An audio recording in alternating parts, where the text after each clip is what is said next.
criminals in my time, they took me in. One of the positive things these older criminals said to me, Lennox, you have to be careful. If you don't do something with that rage, you'll hurt someone. You'll be punching someone or stabbing someone, and you won't know when to stop. And when you do stop, they won't be moving. And they tried to warn me of that, but they could only do that because they had lived experience. They knew what it was like. And they just passed on how to be around people. They taught you people skills. They taught you how to respond to them. They taught you how to judge certain characters, things like that. And that was the kind of fatherhood stuff that I needed. But the people that were taking me in and trying to nurture me were bad. They themselves had issues. They had injustice done to them. They didn't have the fathers, and they were passing on mainly negative things to me. And I took that on and reacted, and I was like a magnet as well, because I picked up other people's injustice and rage. And at one point I thought I was kind of like a Robin Hood, or an equalizer, if you like, because I tried to right other people's injustices. Started beating up bullies at school, and the bullied boy became the bully. I used to say to the bullies, now I'm going to make you feel what it's like to be bullied. And I really caused a lot of damage, but even though it stopped them bullying, it turned me into a nasty, evil, horrible person that had this evil rage inside me that I was not going to let people hurt me. And when I look back, it's ugly, that person. I didn't take on board just how it was for them or what they'd been through. I just thought about what they did. And I took everything from them. I made them feel really hurt and bad. And they never ever did that again. And I just vented my injustices. I took on other people's and vented mine. And it was a pattern that went through my life, because as I got older in the communities, people that had injustices done to them, because they knew I had a reputation of violence, using knives and beating people up, they wanted me to sort out their problems. I never cared about the consequences, because I had done so many institutions. They became like my home. You know, I became like homeless. The only home I saw myself as having was institutions. I spent so many years in there. I searched for years as a child to fit in. I was always having to fit into different groups. And these gangs made me feel like I fitted in. I finally found a place. They made me feel good about myself. And they made me feel that the justice that I dished out was right, that the people deserved it. I didn't think about the damage I was leaving behind. I didn't think that when I hurt these other people, I was doing such emotional damage to them. I was selfish. I only thought about myself, and times I took drugs. The drugs just opened up your mind. But it didn't open up my mind to good things. It opened up my mind to evil things.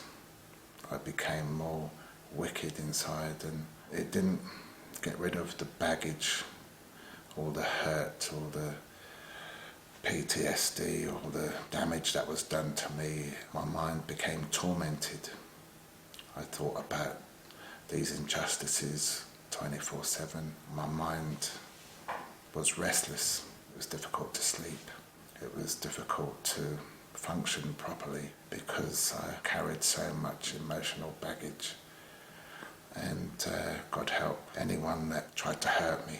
I thought of the most evil ways to get them back, and I became fearless. I didn't care who you were. My mind had a knack for devising ways to harm. I just wanted to protect this little boy inside, and I didn't realize that the way I was choosing to do it was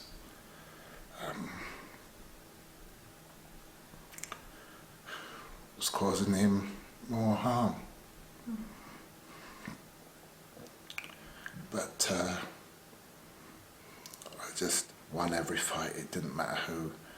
I stabbed people with anything I could. I didn't realize gangs, they just wanted to use me to do all the bad stuff. That's how I could go to drug dens where there were gangs of people waiting to rob you.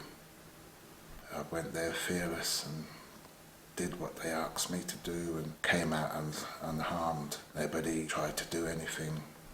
I didn't realize just how much I was carrying and just how bad it was. I didn't realize that the drugs were making it worse, and it was just a horrible, evil life that had I had some early intervention from people who did diversionary activities, who would sit down with you and be normal and ask about you and show an interest.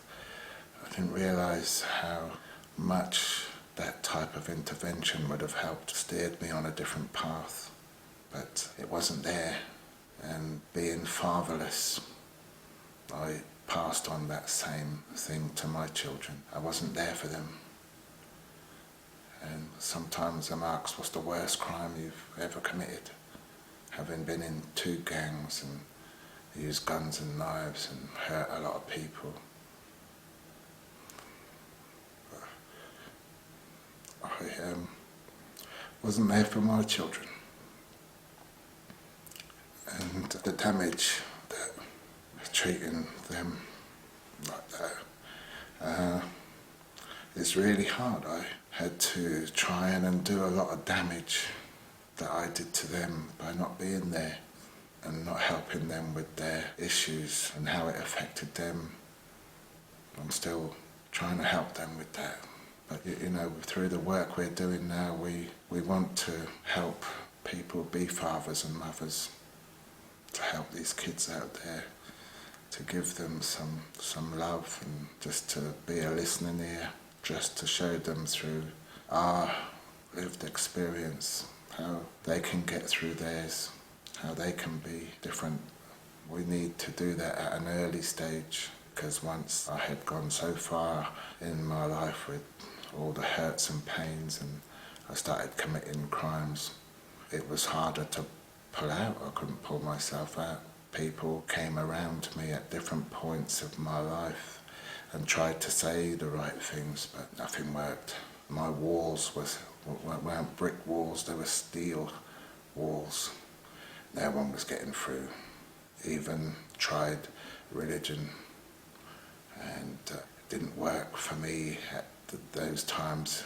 I didn't understand, and there was so much damage. I needed a real miracle. I didn't know what that would look like, but I needed something that could reach deep to pull me out. And for years there was nothing, and I was given a lot of short sentences, and for a short time it seemed like prison was a help while you were in there, but I wasn't in there long enough for them to spend the time that needed to be spent with someone who was so damaged.